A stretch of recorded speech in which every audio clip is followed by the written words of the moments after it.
The TVWAN News is proudly brought to you by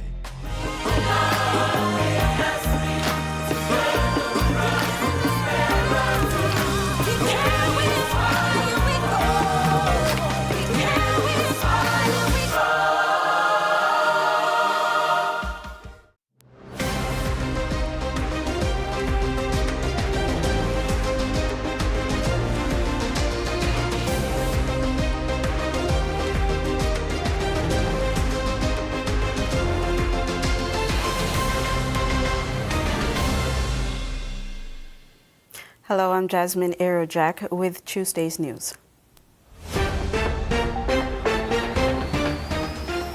In this edition, Morobe launches polio vaccination campaign, floating library returns to PNG, and new franchise displays consistency.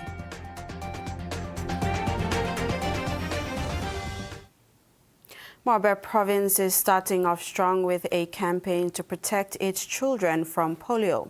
The province's health team officially launched their third round of polio vaccination campaign today at the Malahang Health Center in Lae.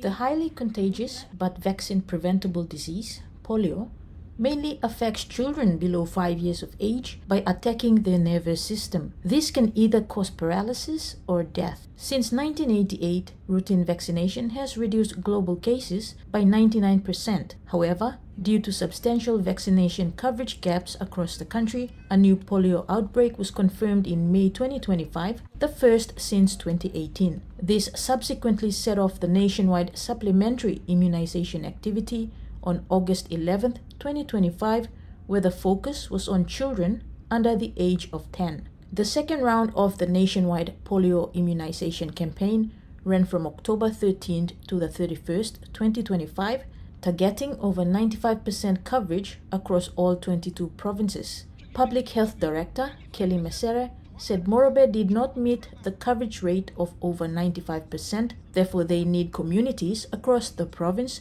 to support their health workers as they start round 3 of the polio immunization campaign. The third campaign targets children from 0 to 5 years. And that is important business for all of us, not for health, not for the leaders, but for all of us. So we need your support to stand with us, and people can deliver in this service or deliver him around 3 polio, so we can achieve him 95% to 100%. So our children are polio free, and our province is polio free, and our country is polio free. So we have a better Morobe and a safe Morobe to live and work and stay. Board member of the Morobe Provincial Health Authority, Nellie McClay, stressed that both parents need to ensure that their children are immunized. So I would like to say on behalf of the board, all mama and papa, please bring your kids to do the immunization. If you're not sure that you have your kids has not been immunized, kisim there's a clinic book, lo baby, want them you, na pikini, mama, papa, come lo health center. All right? I want every person who's listening to talk to your relatives, and if they haven't done the right thing by their child, kisimali kamlaya, or to the nearest health center. To symbolize the beginning of the next 20 days of campaign, the first oral polio vaccine drops were administered by the Deputy Provincial Administrator Social Services, Robin Bazinu, and Australian Consul General Lae, Brenton Kinowski. Kamala Guare, TVWAN News, Lae. The Royal Papua New Guinea Constabulary has marked a historic milestone, announcing that for the first time more than 700 recruits will undergo police training at the National Centre of Excellence in Bomana National Capital District. A total of 715 candidates were shortlisted for the second batch of 2025 recruits, drawn from the Highlands, New Guinea Islands, and the southern regions, including NCD. These recruits will undertake a 6-month intensive training program at the National Centre of Excellence, or NCOE.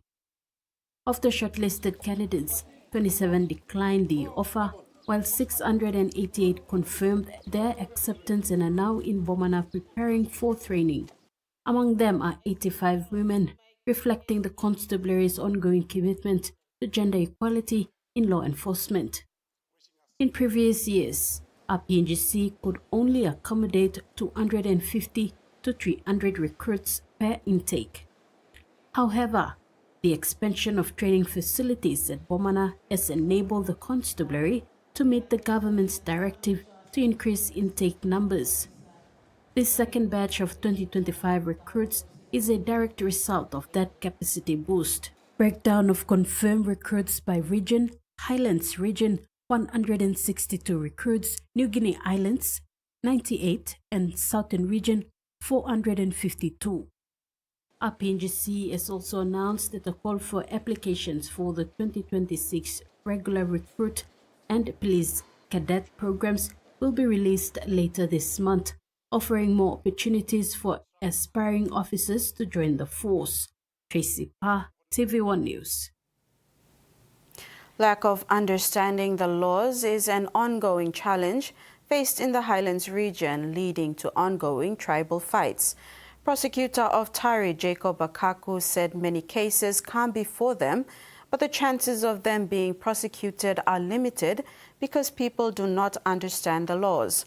One reason being many of them are culturally rooted in their traditional cultures, leading them to solve the problem outside of court.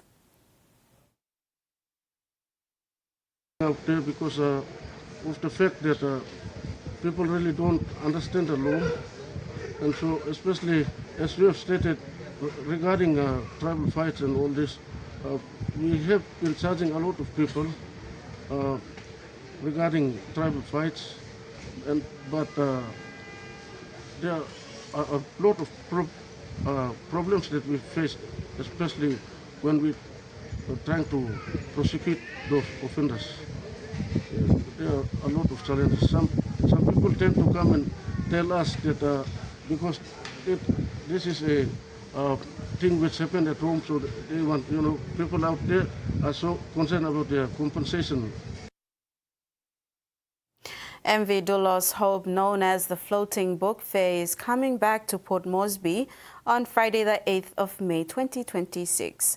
The ship is expected to dock for several weeks, focusing on community engagement by offering books and promoting education. MV Dulos Hope, known as the Floating Book Fair, made a visit to Papua New Guinea on the 5th of February earlier this year and was in the country till the 3rd of March 2026. The Floating Book Fair is expected to arrive in Port Moresby again this Friday the 8th of May and start opening its doors on the 9th of May until the 27th. Coming back, we will be here from the 8th to the 28th of May, but our vessel is going to be open from the 9th to the public, from the 9th up to the 27th. 27th, that's the last day that will be open to the general public. The ship's library holds 120,000 books across 2,000 diverse titles. As you know, we are here to share knowledge, help, and hope. The knowledge is through the book fair, through the books. We want to share quality literature at an affordable price. We want all people to have access to good literature. The Dulos Hope, sister ship to the legendary MV Dulos that last visited Port Moresby in 2008, is making an unexpected and early return to PNG due to a shift in its international schedule. Ship's coordinators expressed that while PNG has always been scheduled on their itinerary, the decision to return ahead of schedule was fueled by the incredibly warm welcome received during their visit earlier this year. We had over 33,000 visitors on board. We have people coming from different walks of life. It was just amazing how the people here really responded and embraced the vessel. Yeah, especially during the weekends, you could see the stampede traffic. A lot of people just so excited to see different books that we have on board. But apart from that, just, attending different events that... Entry to the ship is 5 kina, with free entry for children under 12 and seniors over 65.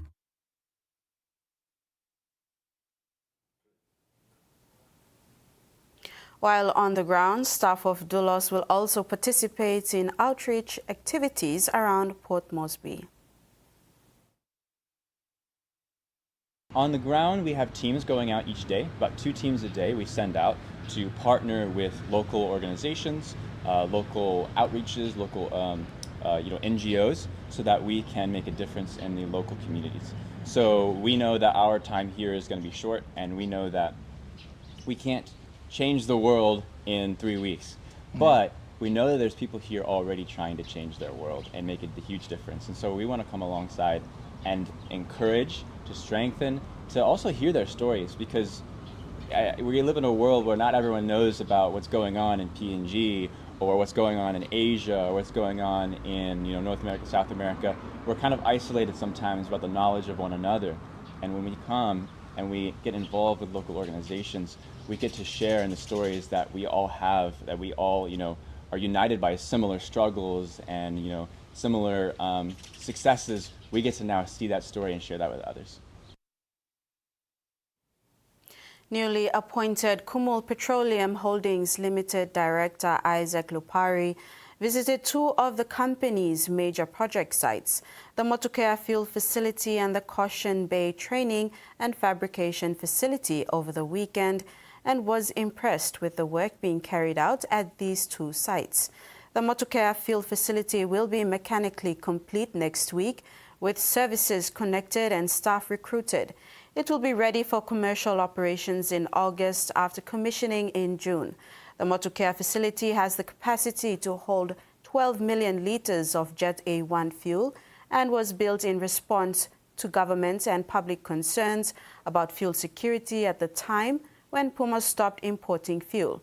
At KPHL's Caution Bay site, Director Lupari saw that the training academy was structurally complete and that the safe live processing plants previously installed at the Kumul Petroleum Academy at Idubada had been transported to the site in preparation for the next session of technical training to commence.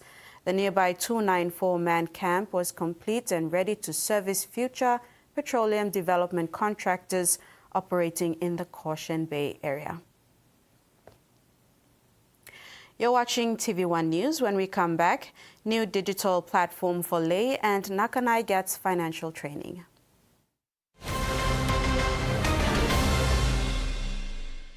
Banking doesn't have to be complicated. With PSP's One Talk Wallet, control your money wherever, whenever. Dial *131#, enter your PIN, select cash in or out, and generate a secure code to withdraw cash. It's the only wallet for cardless ATM withdrawals. Send and receive funds, pay for goods and bills, or withdraw cash with ease. All with PSP's One Talk Wallet. PSP's One Talk Wallet. Money made easy. Dial *131# today.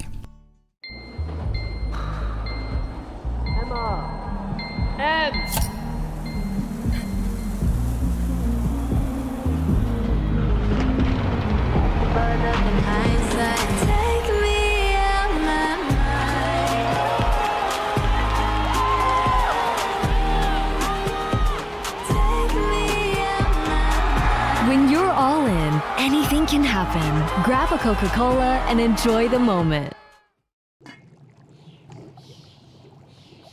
Hiya, Mama. You wait then, but me add him special flavor. Put in more flavor, put in more taste. Magic Cocoa, get up a big smile on face. Time for Kim chicken, a great kumutu. Sip, sip, na mumu, yes, magic on you. Maggi, PNG and Mia. Find PNG made.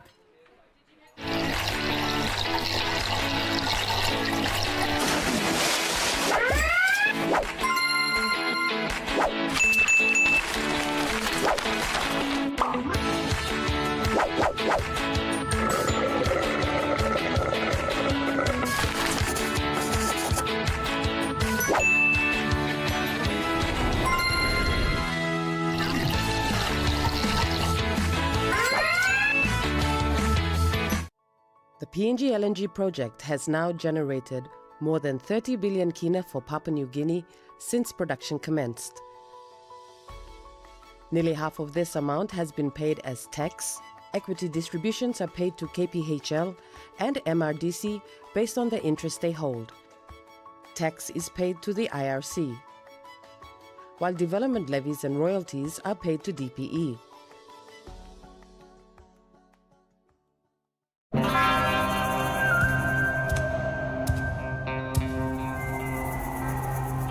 Show the dishes who's boss. Fight mess with Axion, the tough grease stripper. 100% effective at doing the dirty work. The triple active power breaks down tough grease, and its antibacterial formula leaves dishes squeaky clean. Get tough on grease. Get Axion. My hunch was right all along, Scumbag. This is where you went. What do you plan to do to Samantha? Senor Facundo, we've retrieved the money and the drugs. That's good. That's very good. What about the guy we helped to get acquitted? Is he with you? Not yet, senor. I'm losing my patience. But I also know that I won't be at peace until I've gotten justice for Mokang's death.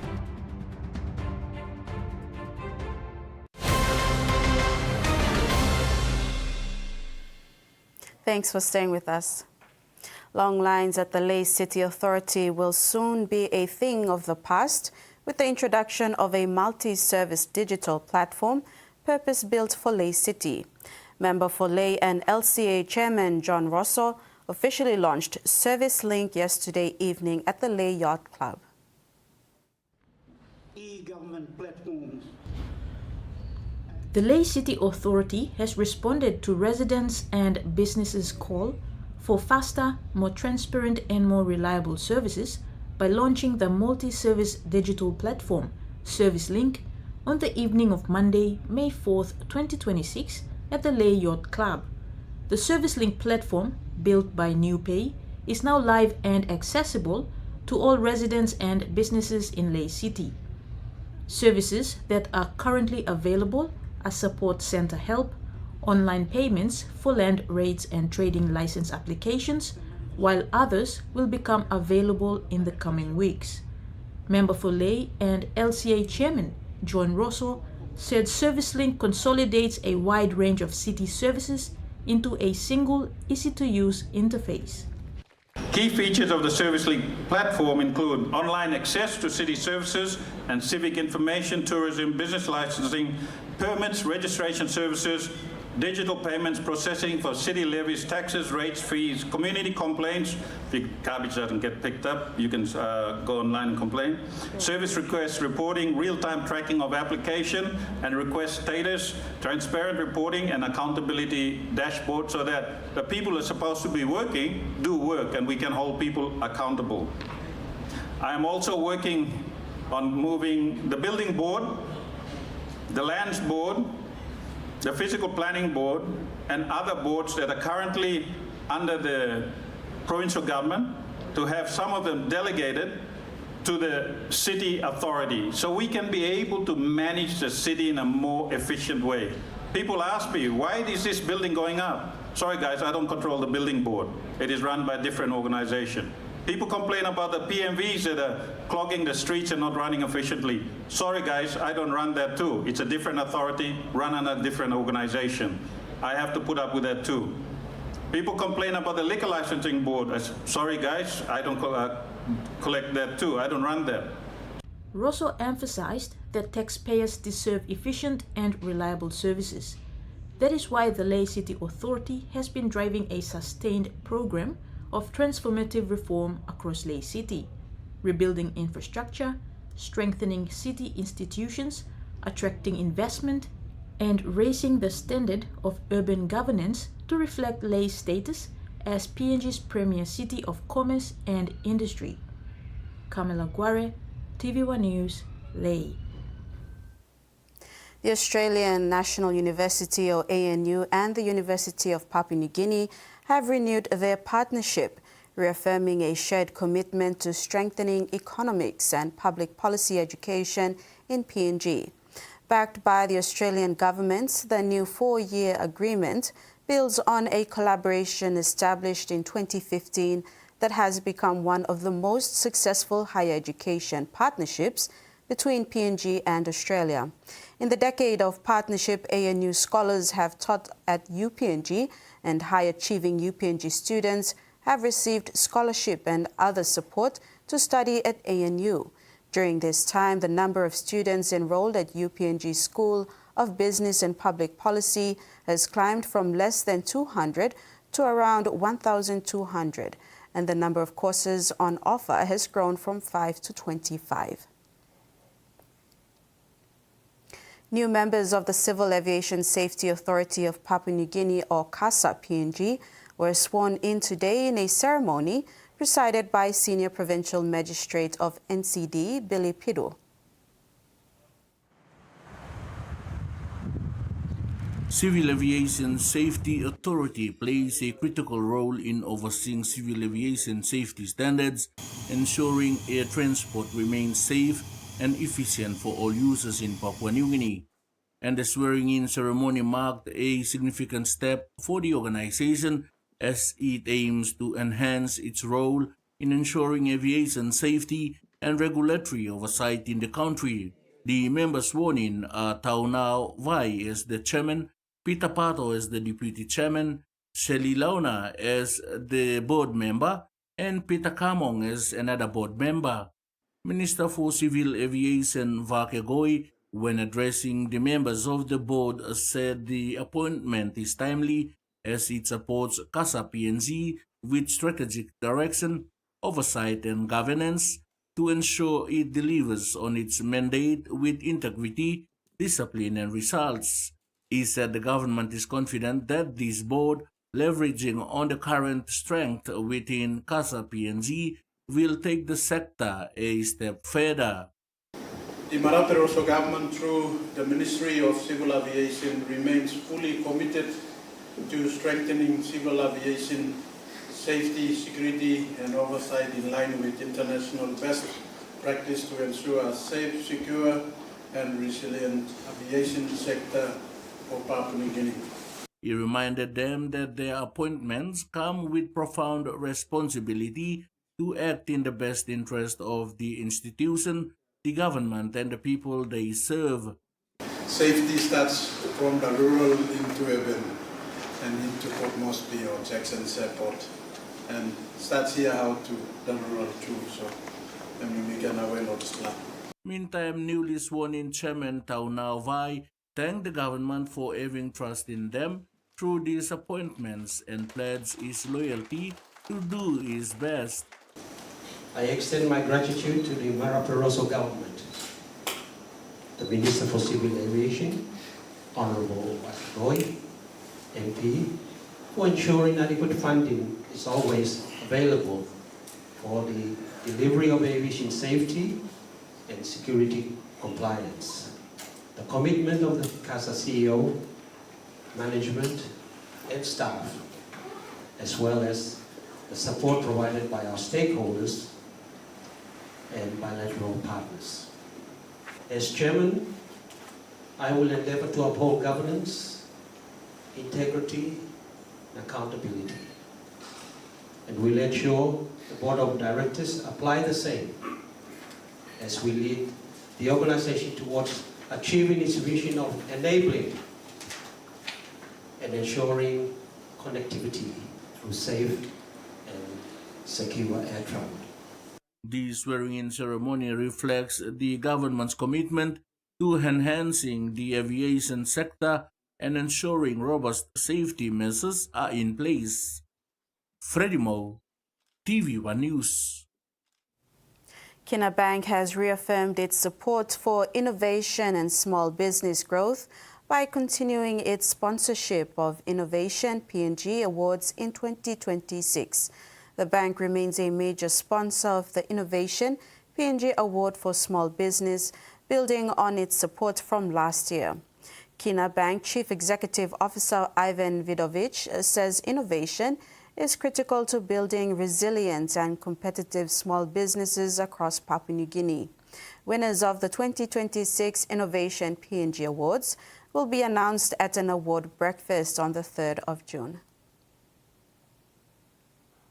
The Women's Microbank is planning a massive financial literacy drive in the Nakanai district in West New Britain province. Chief Executive Officer for Mama Bank, Gunanidhi Das, announced this during the launch of the SME program in Hoskins recently.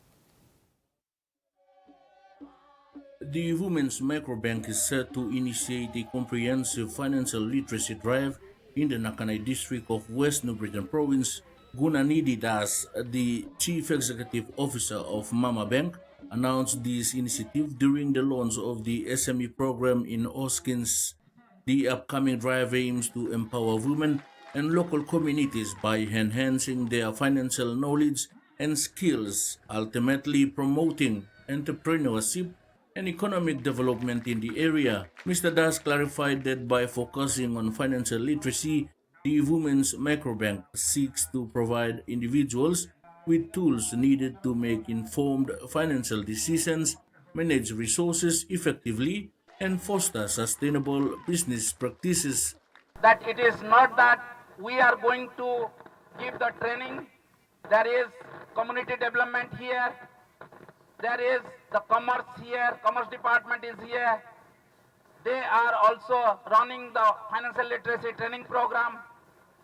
We always don't do the training program by ourselves. They are the people also running the financial literacy, and we ride on them.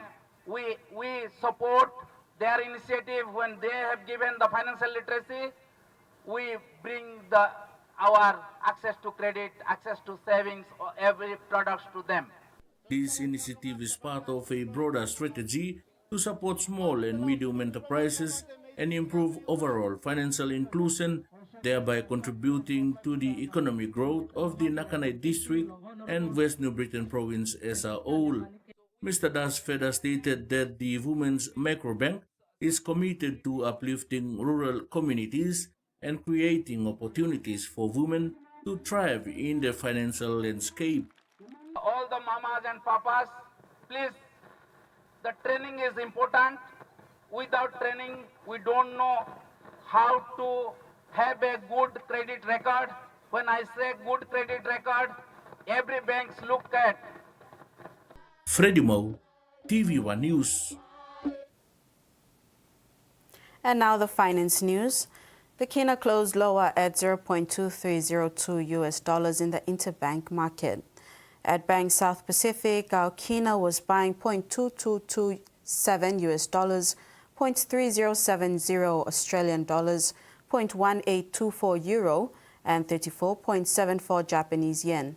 Looking at commodity prices at New York close, cocoa and crude oil closed higher, gold, coffee, and palm oil closed lower, and copper closed the day unchanged. And on the stock market, the Dow Jones closed lower, ASX closed lower, and all ordinaries closed lower as well. TVWAN News continues after the break. Stay with us.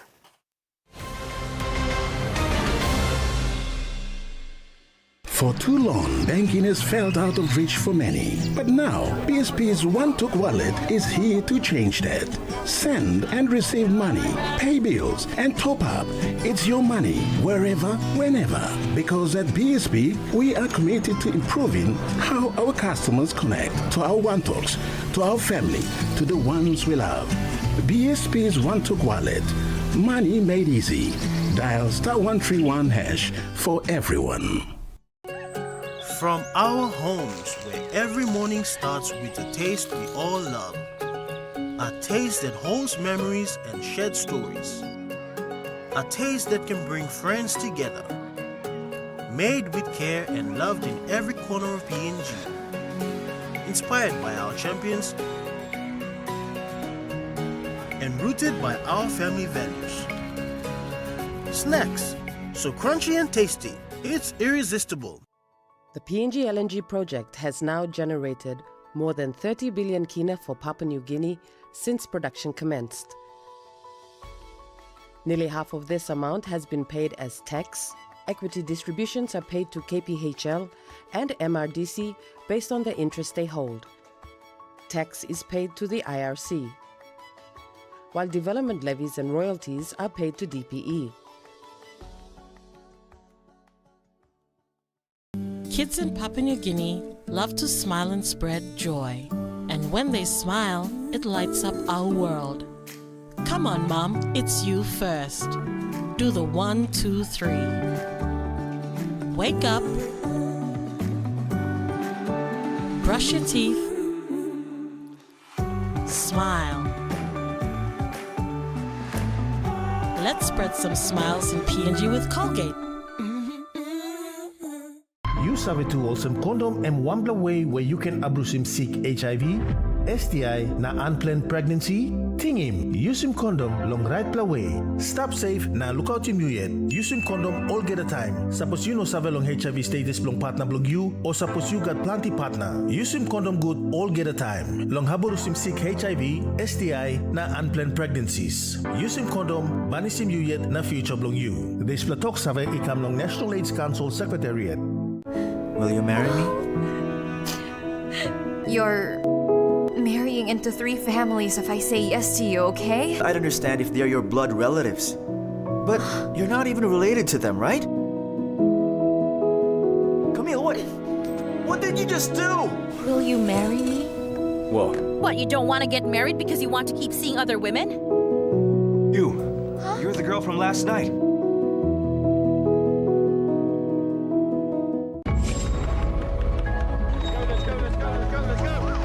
My name is Dan Cabela, and I'm traveling the globe to explore the true impact that hunting is having on our remaining wild landscapes. Profit earned from trade of animals and from hunting has incentivized individuals to become more involved in conservation efforts. This practice goes as far back as human history can remember, but does it have a place in modern conservation?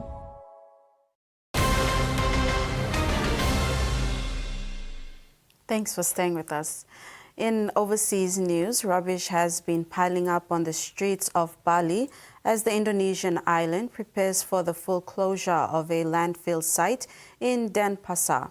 The provincial government has introduced a new waste management system to encourage people to sort their trash and rid the streets of the bad smell. Bali is known for its natural beauty and tropical beaches, but there is a stench that is drowning out its wonder. Very big problem because we have such a nice island and the trash everywhere. It's so, you must respect the nature, and that's a problem, I think. Bali is producing more waste and running out of places to put it. The situation has worsened after the partial closure of its largest landfill site, which had been in operation for 40 years. The tip, which has exceeded its 32-hectare capacity, is set to be permanently closed by the end of July.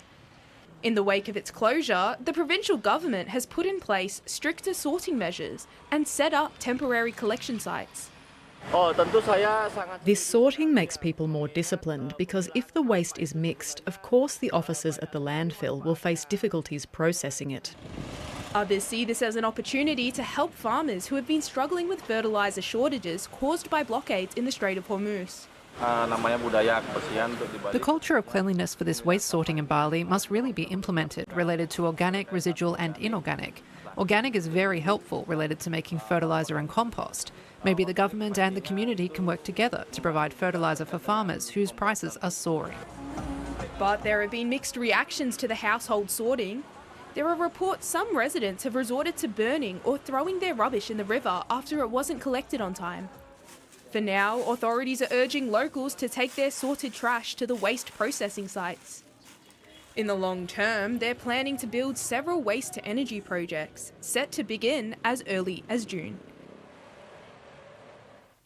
Detectives investigating a spate of targeted attacks on hospitality venues are busier than ever after what appears to be a significant escalation overnight. A nightclub in Paran was rammed by a car, a shop was set alight in Tullamarine, but most concerningly, a home where there were children was firebombed.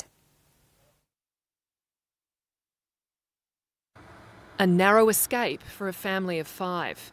A home in Caulfield North went up in flames about 11:30 last night. It was obvious there was not just a fire, but something very flammable because the smoke was very acrid and it was very thick. Neighbours awoke to loud bangs and a few tried to douse the flames themselves with garden hoses until fire crews arrived. Explosions were just occurring, and with each explosion the flames were getting higher and higher. An elderly couple, a father and 2 children were safely evacuated thanks to the help of their own security guard. Multiple neighbours here have told us the family is quiet and keeps to themselves. One neighbour said the private security guard was only hired in recent days. Detectives are investigating whether there are any links to the wave of firebombings and shootings targeting licensed premises across inner Melbourne. And it's a wave that is only gathering pace.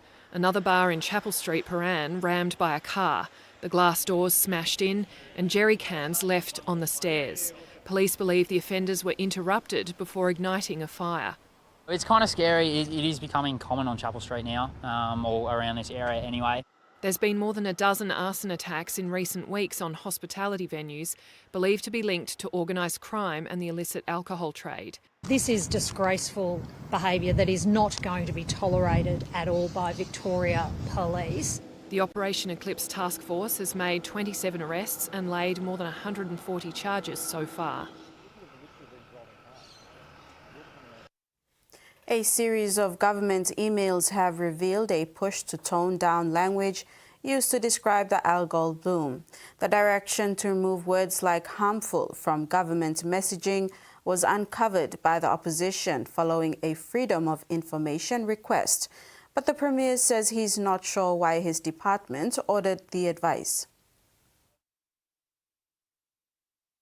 A word regularly used to describe the algal bloom. The harmful algal bloom. The harmful algal bloom. Harmful algal bloom. Ordered to be removed from government messaging. Direction that was given straight from the Premier's own department. Internal government emails released to the opposition under Freedom of Information laws show on multiple occasions last year public servants were told to remove the words harmful, outbreak and disaster when referring to the bloom. Time and time again we have seen this government more focused on PR than people. In one email, a marketing advisor at the Premier's department told the Primary Industries Department to change the government website. The use of the word harmful is a bit alarming. People could interpret this as being harmful to their own health. In another email, an Environment Department worker criticised the suggestion. Incorporating the bizarre advice from comms to drop harmful. The Premier says he's not sure why that advice was given. I don't know why anyone would contemplate doing that. I and other senior members of the government have been very clear about the fact that the algal bloom is the harmful algal bloom. Also clearing up is the state's coast. Latest water testing levels show the vast majority of SA's coastline continues to record 0 or low levels of the Karenia algae species. Young people make up a quarter of Australians experience homelessness. An $11 million youth foyer has finally opened in Canberra's south to provide a safe place to live and learn after a year of delays. Building, helping some of Canberra's most vulnerable build a new future. Young people experiencing homelessness are often invisible. They're couch surfing, they're living in often dangerous situations. The Woden Youth Foyer can house up to 20 people aged 16 to 24, with 3 rooms for single parents and their kids. So this is just a games room, right? Yeah. They'll each undertake a certificate in independent living and get round-the-clock assistance to stay engaged in education. This is more than housing. This is housing with wraparound supports as well as a program to support a young person to move into independence. It's been a long time coming. The facility was certified suitable for occupation a year ago.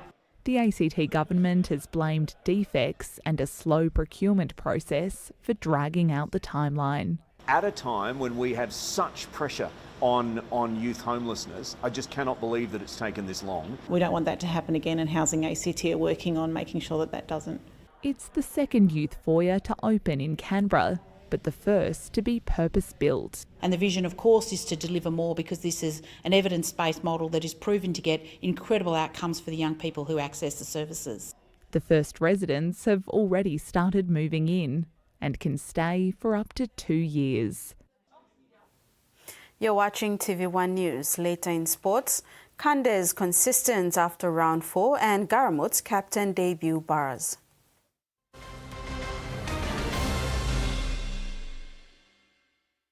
Ready for the world, so is your TISA Visa card. Visa keeps you moving wherever you go, Papua New Guinea or abroad. Seamlessly pay for travel, dining, online shopping. Easily access your funds and instantly track your expenses. Every tap comes with security, trust, and peace of mind. Unlock the world of possibilities. And it all starts with the new TISA Visa card.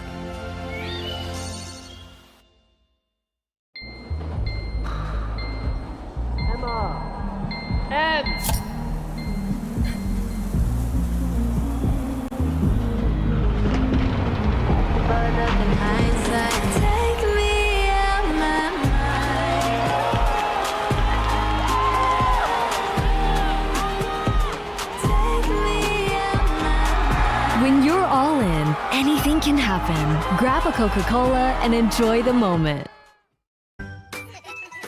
Every growing child needs the best care to help them grow physically, socially, intellectually, and emotionally. That's why I choose Tender Care. It keeps skin clean and fresh and is hypoallergenically tested for gentle and safe protection. So my child can be protected for all of life's adventures. Tender Care.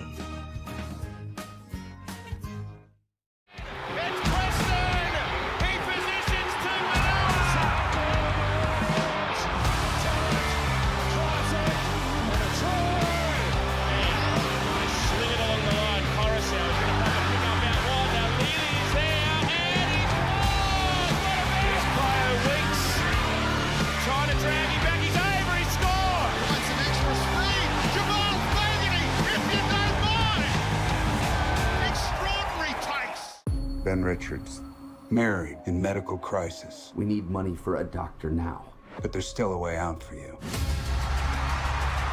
Welcome to the Running Man. It's the biggest show in the country. I'm not trying to get myself killed, so kiss it twice. Right there is why you can win this game.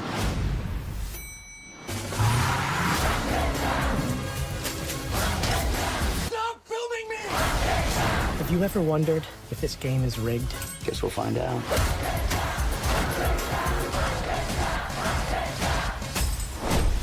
Hey, buddy. You're on freebie. You better run! I got a grenade! Back at you. I'm still here. The Running Man premieres Saturday, May 9th, 10 p.m. on HBO. My name is Robert Neville. I'm a survivor living in New York City. I will be at the South Street Seaport every day at midday when the sun is highest in the sky.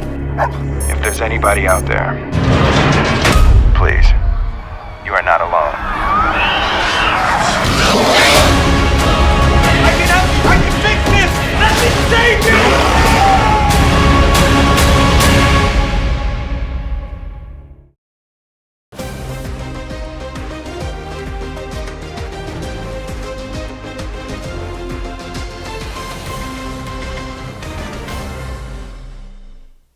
Welcome back. New franchise MPG Kandes have continued their dream start to their debut season, recording 2 wins from 4 games. On Sunday, Kandes produced a narrow 18-16 victory over Mount Hagen Eagles in a tightly contested round 4 clash of the Digicel ExxonMobil Cup at the John Ambane Oval in Minj. The highly anticipated physical encounter between Kandes and Eagles kept their fans on their toes as the two teams engaged in a big arm wrestle with no letting go until the final moments. Both teams scored 3 tries apiece, with the Eagles crossing through Paul Pound, Junior James and Simeon Winty, while Pound also added 2 conversions to keep his side in contention. Kandes responded with tries to Ames John Dixon Otto and Jaden Nuampo, with Gasnier Duya added 3 conversions to edge them ahead on the scoreboard. Despite a late push from Eagles and disciplined defensive effort, the Candidates held their composure in a tense finish to secure a crucial 2-point win.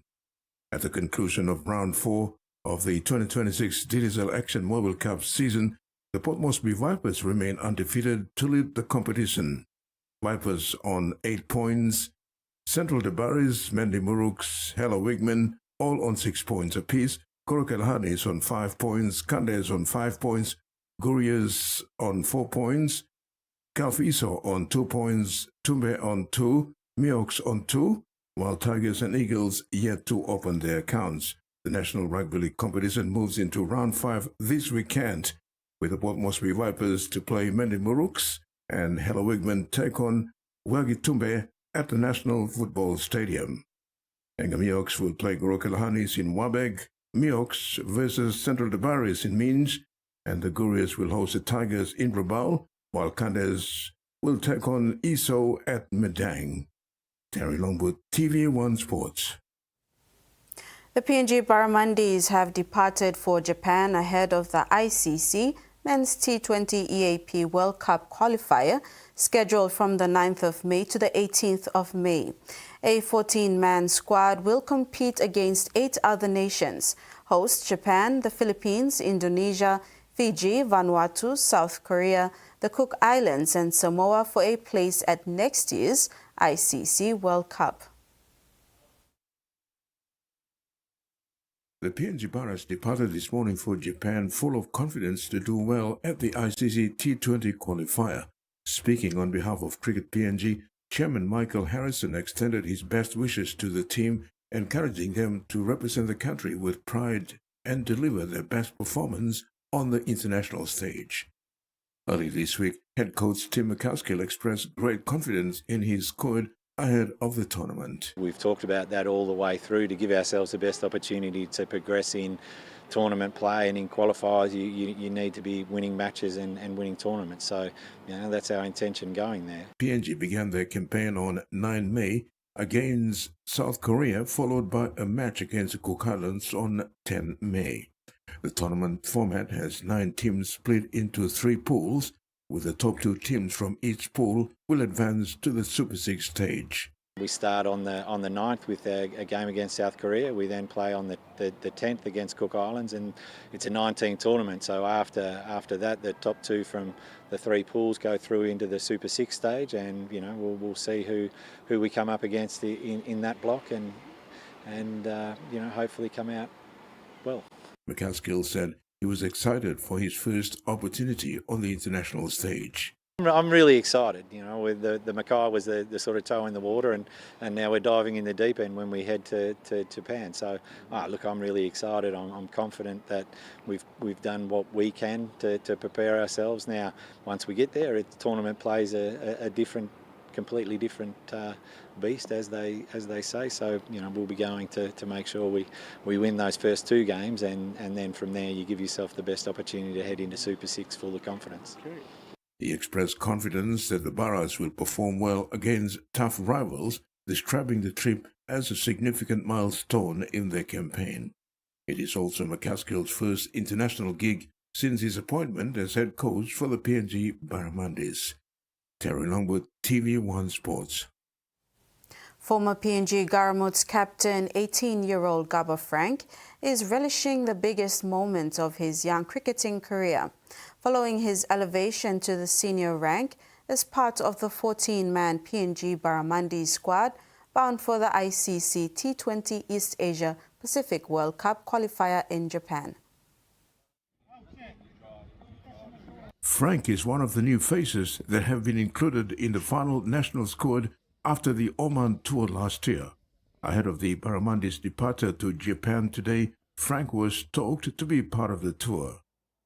I'm excited to be in part of this team, and it's my first time to be in this team, traveling with the national team.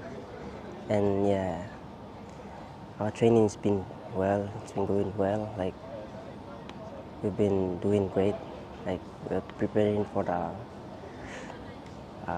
Japan tour. Frank has previously represented the country as a captain of the junior team PNG Karamuts, and to get a call-up to the senior national team will be the pinnacle of his cricket journey. Personally, I feel excited, and it's a privilege and honor to be in part of this team. And yeah, as we go along, I just want to enjoy this tour with the national team. For the first time playing alongside big names in the likes of Bara's captain Asadola Uvala and top batsman Tony Ura is a big moment for Frank. I feel good, like they've been giving me some advice, coaching me, and like there are some things that I don't know. They're telling me like, you can do this, do that, like just focus on it and be good on it. Frank is also part of the nucleus in the national team ready to debut at the ICC 20 World Cup. Frank is part of the nucleus in the national team ready to debut at the ICC T20 World Cup qualifier, including Awe Oru and Ryan Ani. Terry Longwood, TV1 Sports. Australian Rugby 7 star Tegan Levy will play for the Gold Coast Titans in the 2026 NRL Women's season. Levy will link up with the Titans following her Rugby Australia commitments. The ex-Miami State High School student began her professional sporting career with the Gold Coast Suns in the AFLW. She has been a member of the Australian Rugby 7 squad for the past 6 years. Titans women coach Karen Murphy said Levy was a valuable addition to the Titans squad. Levy and her sister Madison are among the highest profile players in the Australian Rugby Sevens program. The Titans finished 9th in the 12th team NRLW Premiership last year. The 2026 NRLW season begins on July the 2nd. And that ends the sports segment. We'll now have the weather forecast.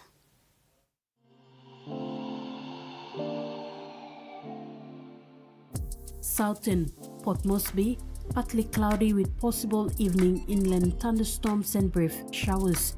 Kerma, cloudy with evening showers and rain and thunderstorms.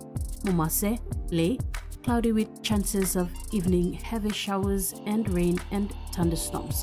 And Madang, cloudy evening with rain showers and thunderstorms. New Guinea Islands, Kokopo, Rabaul, cloudy with chances of evening heavy showers and rain and thunderstorms. Buka, becoming cloudy with evening showers and rain and thunderstorms. And Highlands region, Mount Hagen, cloudy periods with evening and night occasional showers and rain and thunderstorms. Mendi, Tari and Wabek, cloudy periods with occasional heavy showers and rain and thunderstorms. Ocean forecast for PNG areas for the next 24 hours. Coral Sea, seas rough and easing to slight to moderate with southeast winds of 25 to 33 knots, easing to 10 to 20 knots. Solomon Sea, seas light with east to southeast winds of 10 to 15 knots. Bismarck Sea, seas smooth to slight with east to northeast winds of 5 to 15 knots. And Pacific Ocean, seas smooth with northeast to southeast winds of 5 to 10 knots. And coastal waters forecast. Waters of Samarai Island to Cape Vagal and all Milne Bay Islands, seas 1.5 to 3 meters. And waters of Manus and its western group of islands, seas 0.3 to 1.3 meters. And that ends another edition of TV1 News. Thanks for your company. Good night.